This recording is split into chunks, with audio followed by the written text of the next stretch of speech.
PUBG കളിയുടെ പിന്നിലാണ് ചെറുപ്പക്കാരായ ഒരുപാട് കുട്ടികൾ. വിളിച്ചാൽ അവര് കേൾക്കൂല. ആരുടെയൊക്കെയോ അടിമത്തത്തിൽ പെട്ടുപോയിട്ടുണ്ട്. ഏതോ ലോകത്തുള്ള കുറെ ആളുകളുടെ മുന്നിൽ ഈ മക്കൾ പെട്ടുപോയി. എന്താണ് ആ മക്കളിൽ ഉണ്ടാകുന്നത്? അനാവശ്യമായ വിഷാദങ്ങളും ദുഃഖങ്ങളും, ഏത് സമയവും ടെൻഷൻ. എന്നിട്ട് ആ ടെൻഷൻ വർദ്ധിച്ച് ആ ടെൻഷൻ മാറാൻ മയക്കുമരുന്ന് ഉപയോഗിക്കുന്നു. ഇന്ന് എനിക്കൊരാളൊരു വീഡിയോ അയച്ചു തന്നു. ആ വീഡിയോ കണ്ടപ്പോ ഞാൻ ഞെട്ടിത്തരിച്ചു പോയി. ഒരു കാറിലൂടെ ഒരു ചെറുപ്പക്കാരൻ കാർ ഓടിച്ചു വരികയാണ്. അപ്പോഴാണ് റോഡിലൂടെ സീബ്ര ലൈനിലൂടെ മറുവശത്തേക്ക് കടക്കുന്ന ഒരുപാട് യാത്രക്കാരുണ്ട്.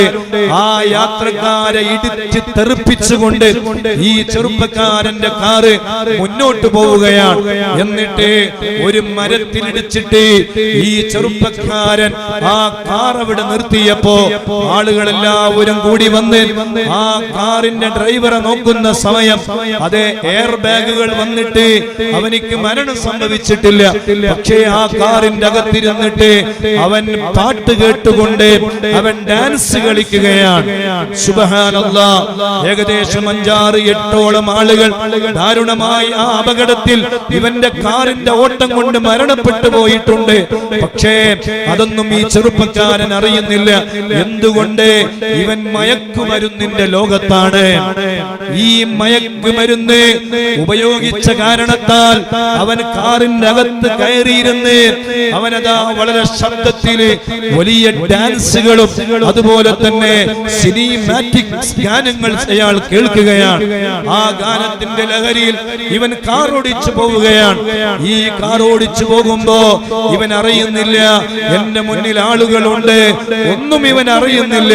എത്രയോ ആളുകൾ ദാരുണമായി മരിക്കേണ്ടി വരുന്ന ആ വീഡിയോ ഇന്നൊരാൾ എനിക്ക് അയച്ചു തന്നപ്പോ സുബ്ഹാനല്ലാഹ്, എത്രമാത്രം വലിയ ദുരന്തത്തിലേക്കാണ് നമ്മുടെ മക്കൾ പോയിക്കൊണ്ടിരിക്കുന്നത് എന്ന് ഓ രക്ഷിതാക്കളെ, ഓ ഉമ്മമാരെ, ഓ ഉപ്പമാരെ, നമ്മളെല്ലാവരും ഗൗരവത്തോടുകൂടി ആലോചിക്കേണ്ടതുണ്ട്.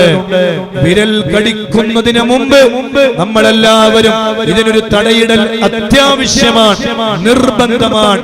യാതൊരു സംശയവുമില്ല. ഈ ഒരു പോക്ക് നമ്മൾ അനുവദിച്ചു കൊടുത്തുകൂടാ. ഇതിന് നമ്മൾ കൂട്ടുനിന്നുകൂടാ. ഇതിന് നമ്മൾ അനുവദിച്ചു കൊടുത്തുകൂടാ.